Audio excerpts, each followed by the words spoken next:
हम लोग आयकर में मौजूद हैं। आज वित्त मंत्री द्वारा प्रस्तुत आम बजट पर चर्चा के लिए हमारे बीच में तमाम बरेली के कर्णधार लीडर यहाँ पे मौजूद हैं। निश्चित रूप से हम शुरुआती तौर इनकम टैक्स के जनरल सेक्रेटरी साथी रवीन जी जो यहाँ मौजूद हैं, मैं उनसे बात करना चाहूँगा और पूछूंगा कि आखिर जो अपेक्षाएं थी, जो उम्मीदें थी पब्लिक को, आम जनता को, उसमें कितना खरा उतरी है ये सरकार और आप क्या सोचते हैं आयकर के बारे में। साथी रवीन जी। धन्यवाद साथी संजीव मल्होत्रा जी। देखिए, जैसे हम लोग वर्किंग क्लास के एसेंस से मतलब रखते हैं, तो वर्किंग क्लास के लिए सरकार से अपेक्षा करते हैं कि उनके हितों के बारे में कुछ सोचे।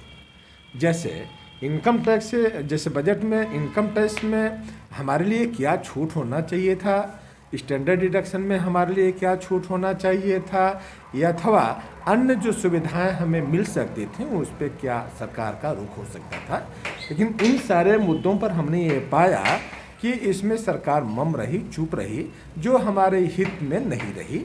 हम लोग ये अपेक्षा करते थे कि सरकार इन सब मामलों में जो गवर्नमेंट एम्प्लॉई हैं, वर्किंग क्लास हैं, उनके हितों के विषय में इस पर कम से कम कुछ विचार करती, टैक्स में कुछ ढिलाई करती, टैक्स स्लैब को थोड़ा सा और बढ़ाती, तो ये मतलब हमारे हितों में बात रहती। दूसरी बात है कि एक जो हम लोग सरकार से अपेक्षा कर रहे थे, निजीकरण, जो हम समझ रहे थे कि निजीकरण एक ऐसा मुद्दा है जिसमें कि पूरा वर्किंग क्लास इसका विरोध कर रही है। उसके पीछे ये मतलब नहीं है कि हमारी नौकरी रहेगी या नहीं रहेगी। हमें चिंता आने वाले समय की है, हमें चिंता आने वाले भविष्य की है कि जो लोअर मिडिल क्लास के लोग हैं, जिनको नौकरी एक जीवन का साधन हुआ करती थी, वो लग रहा है कि ये सरकार ने धीरे धीरे उसको ख़त्म करने के लिए एक कदम और आगे बढ़ाया है।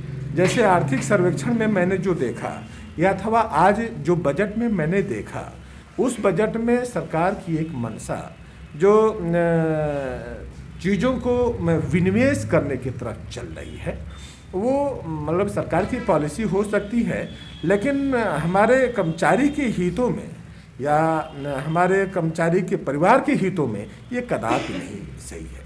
चर्चा पे मौजूद हैं हमारे बीच में यूनियन बैंक स्टाफ एसोसिएशन के जनरल सेक्रेटरी पीके महेश्वरी जी, जो MBA फाइनेंस भी हैं और उन्होंने गौर से समझा है आज के बजट को। मैं चाहूँगा कि जो आम कर्मचारी के हित में जो बात कही गई है, ये आपको लगता है कि नहीं कही गई है, इस पर आप अपने विचार रखें। महेश्वरी जी। बजट भारतीय इकोनॉमी का एक आईना प्रस्तुत करता है और हर वर्ष भारतीय नागरिकों को बजट का बेसब्री से इंतजार रहता है। इसमें चाहे कर्मचारी वर्ग हो, किसान वर्ग हो, मजदूर वर्ग हो, वो उम्मीद रखते हैं कि उनकी आय के स्रोत को बढ़ाने का क्या रोड मैप सरकार दे रही है। इकोनॉमी में ग्रोथ होने के लिए ज़रूरी है कि सभी वर्गों की परचेजिंग पावर बढ़े। भारत एक कृषि प्रधान देश है। हम कृषि में जितने लोग लगे हैं, आज वो कृषि को फ़ायदे का सौदा नहीं मानते हैं। ये सरकार ने वादा किया था कि कृषक, जो हमारे किसान हैं, उनकी आय को दोगुना करेंगे। जब तक ये फ़ायदे का सौदा नहीं होगा, तब तक आय दोगुना कैसे होगी। और क्योंकि कर्मचारी वर्ग बैंकों से जुड़ा है और दूसरे विभागों से जुड़ा है, बैंकें एक बहुत बड़े संख्या में किसान क्रेडिट कार्ड इशू करती हैं, जो कृषि क्षेत्र में एक लोन के रूप में जाता है। इस लोन की वापसी नहीं हो पाती है क्योंकि किसानों को पूरी आय उससे प्राप्त नहीं होती है, और इसी बहाने जो बैंकों का NPA वगैरह बढ़ता है, उसको लेकर सरकार फिर निजीकरण की तरफ भागती है। तो सरकार का कोई एक रोड मैप नहीं है जिसमें आम नागरिक जो देश के हैं, उनकी परचेजिंग पावर को बढ़ाया जा सके, जिससे कि उनकी इनकम जो है बढ़े और उससे इकोनॉमी में एक उछाल आए और एक इकोनॉमी जो है आगे बढ़े। और क्योंकि ये पूरा बजट इस मुद्दे पर पूरा खामोश रहा है, इसीलिए सभी वर्ग के लिए एक निराशा हाथ लगी है और आने वाले टाइम में उनका भविष्य क्या होगा, इसको लेकर सभी चिंतित हैं। तो ये थे विचार, एक निराशाजनक हमारा जो बजट है वो बताया पीके महेश्वरी जी ने।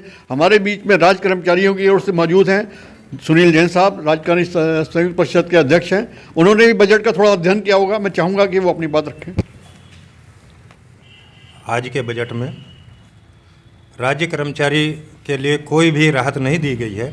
जैसे हम लोगों की मांग चल रही थी कि इनकम टैक्स का स्लैब 10 लाख तक बढ़ा दिया जाए, जो छूट का स्लैब है वो 10 लाख तक बढ़ा दिया जाए, वो कुछ भी नहीं किया है। और किसी भी तरह की कोई छूट जैसे स्टैंडर्ड डिडक्शन बढ़ा देनी चाहिए थी या कोई भी छूट कर्मचारियों को नहीं दी गई है, इसलिए कर्मचारी बहुत निराश है इस बजट से और इसकी निंदा करता हूँ। धन्यवाद जैन साहब। इनकम टैक्स के लिहाज से जैन साहब का मानना है बहुत निराशाजनक बजट रहा है, क्योंकि इसमें कोई भी नई चीज़ नहीं की गई है, पुरानी ही चीज़ें दोहराई गई हैं। हमारे बीच में मौजूद हैं यूनाइटेड फोरम बरेली के संयोजक दिनेश जी, मैं चाहूँगा कि वो अपनी बात यहाँ रखें। थैंक यू संजीव जी।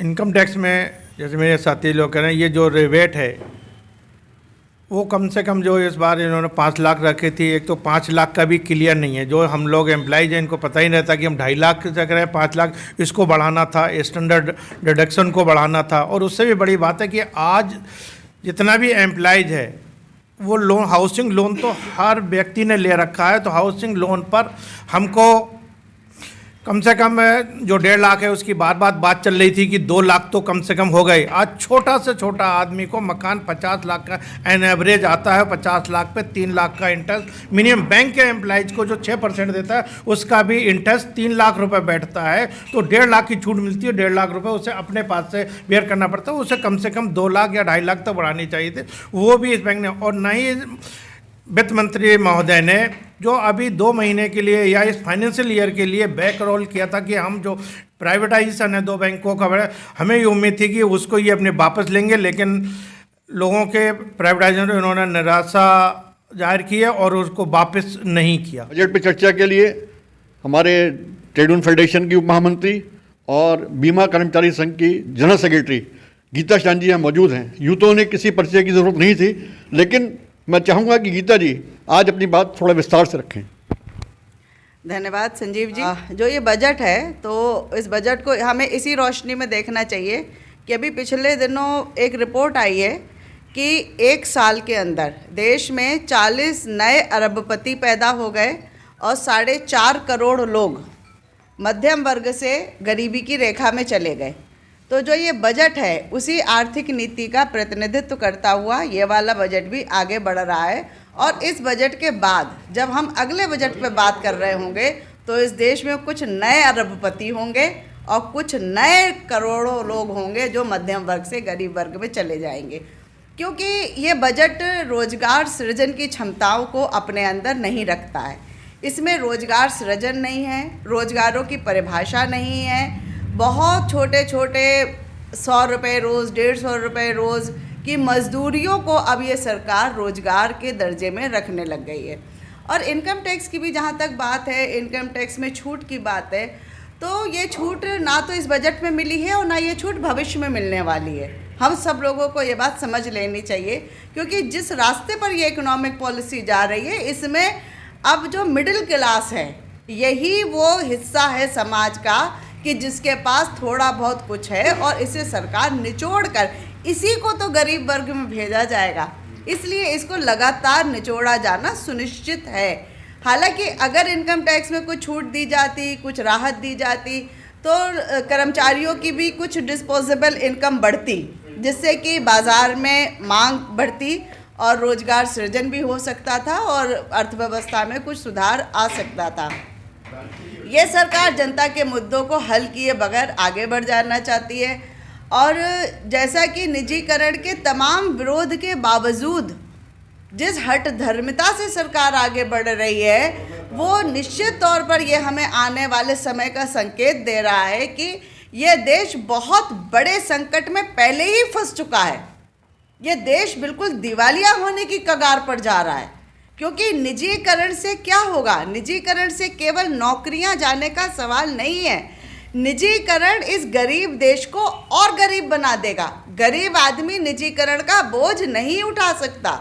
आज शिक्षा का निजीकरण गरीबों से शिक्षा छीनेगा, स्वास्थ्य का निजीकरण गरीबों और मध्यम वर्ग से स्वास्थ्य की सुविधाओं को छीन लेगा और जितना अर्न करता है, सरकारी या सार्वजनिक क्षेत्र की जो आय होती है, मसलन रेल की जो आमदनी होती है वो सरकार के पास जाती है, सरकारी बैंकों ने जो आमदनी करी है वो सरकार के पास जाती है, LIC जो इनकम करती है वो सरकार के पास जाती है।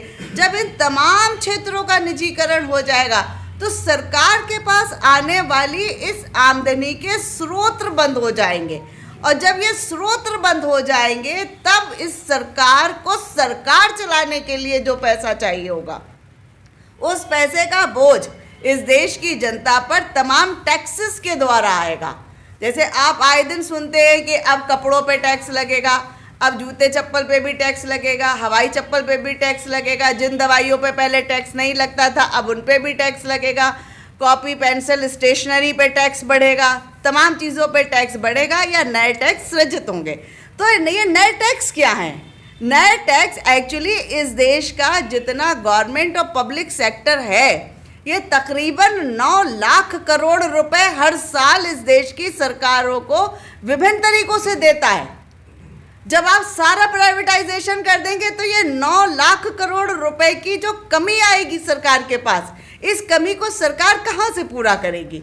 सीधी सी बात है, डिफरेंट टैक्सेस और तमाम इन तरीकों से इस कमी को पूरा करा जाएगा और धीरे धीरे जब रोज़गार भी नीचे आता जाएगा, महंगाई बढ़ती जाएगी, टैक्स बढ़ते जाएंगे, तो ये इकनॉमी पूरे एक ऐसे मकड़ जाल में फंस जाने वाली है कि जिससे बाहर निकलने का रास्ता आसानी से नहीं मिलेगा।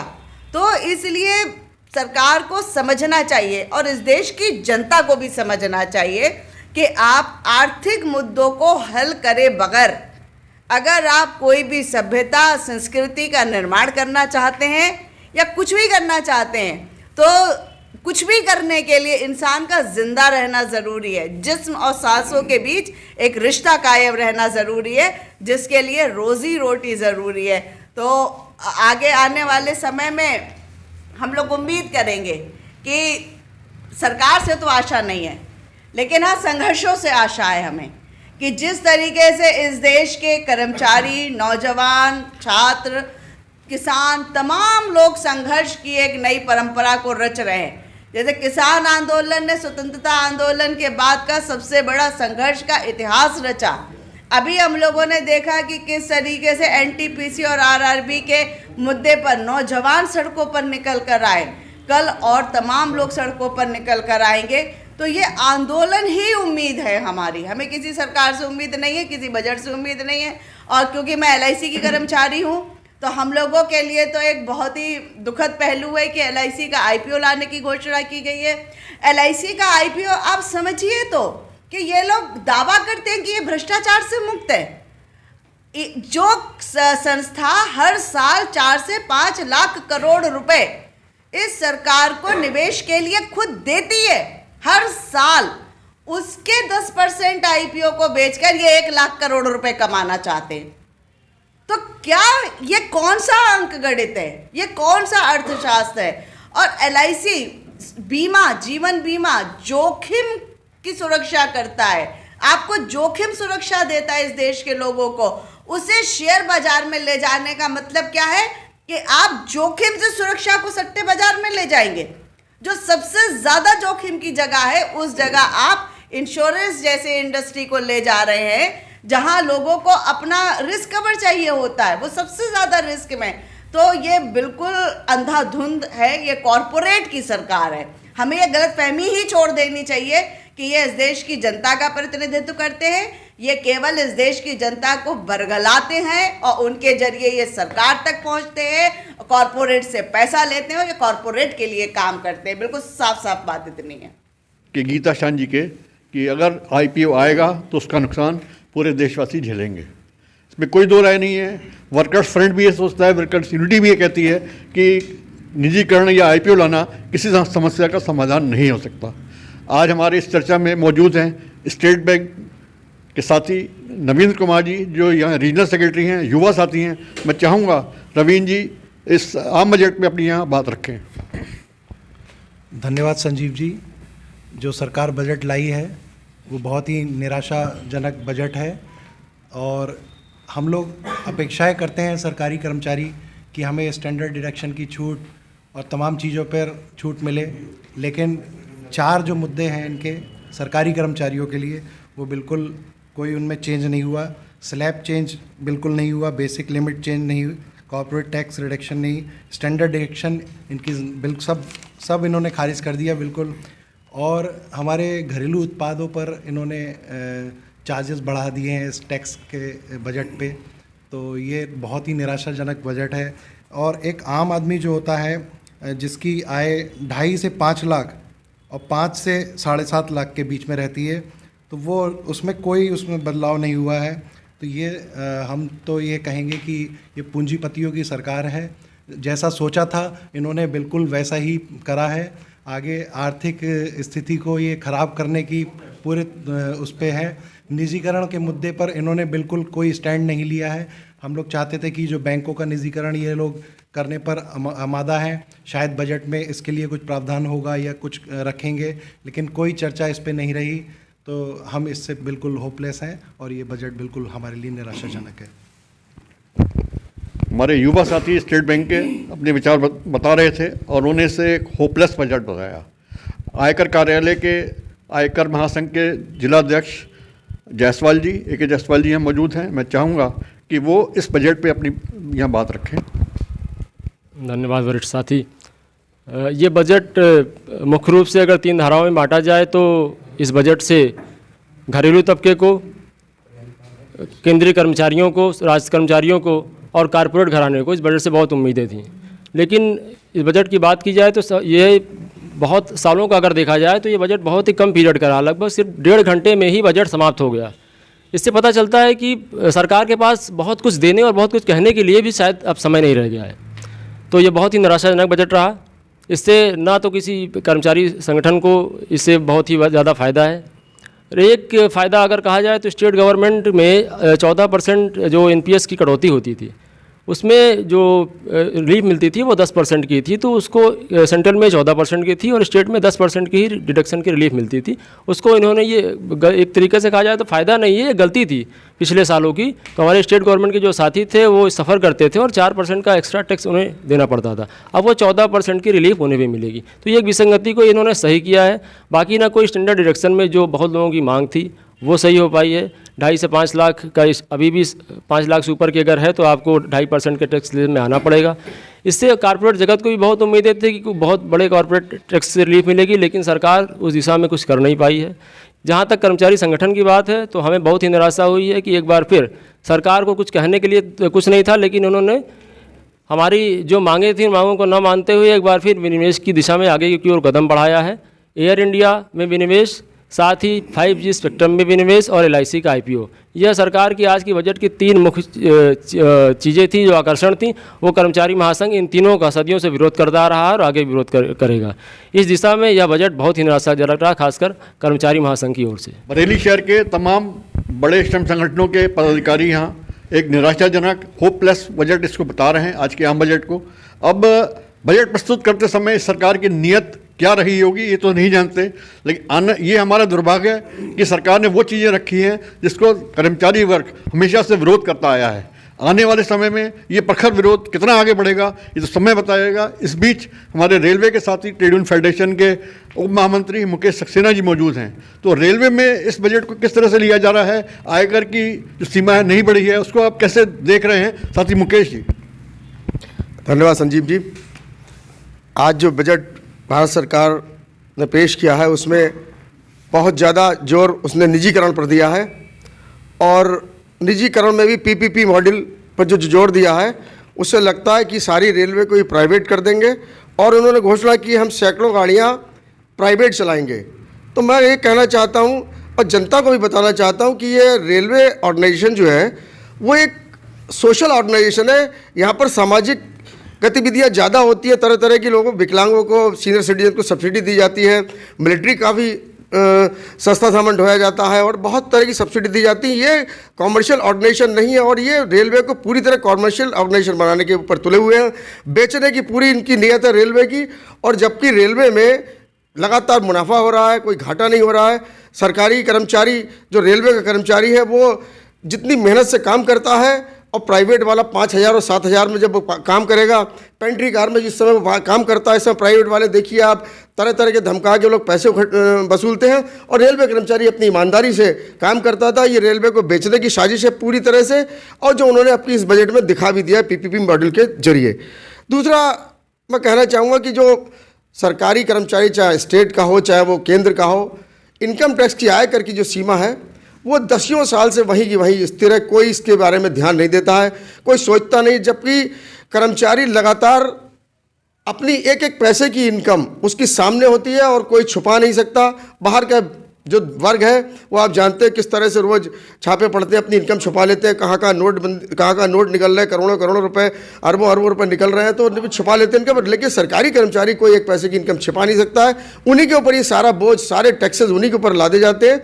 और मेरा अनुरोध यही था और मेरा विरोध यही है कि ये बजट सरकारी कर्मचारियों के लिए बिल्कुल ख़राब है और इसको कम से कम इनकम टैक्स की सीमा बढ़ाना चाहिए और निजीकरण पर जोर नहीं देना चाहिए। निजीकरण से देश का नुकसान होगा और देश जो है वो समझिए कि बिल्कुल बर्बाद होने के कगार पर पहुंच जाएगा। हमारे रेलवे के साथी जो यहाँ भी पहुँचे हैं, उन्होंने अपने रोजगार आप लोगों के बीच में रखे और उन्होंने बिल्कुल सही कहा कि आने वाला समय बहुत ख़राब आने वाला है। और हम समझते हैं कि जो कोई भी अच्छाई इसकी रही वो किसी को समझ में नहीं आई है। अगर रही भी होगी तो आने वाले समय में और जब इसकी चर्चा आगे बढ़ेगी और पेपर्स हम लोगों को मिलेंगे तो हम बता सकेंगे। फिलहाल सारे जितने संगठन हैं सबने एक सुर से इस बजट को, आम बजट को नकारा है, निराशाजनक बनाया है, होपलेस बताया है।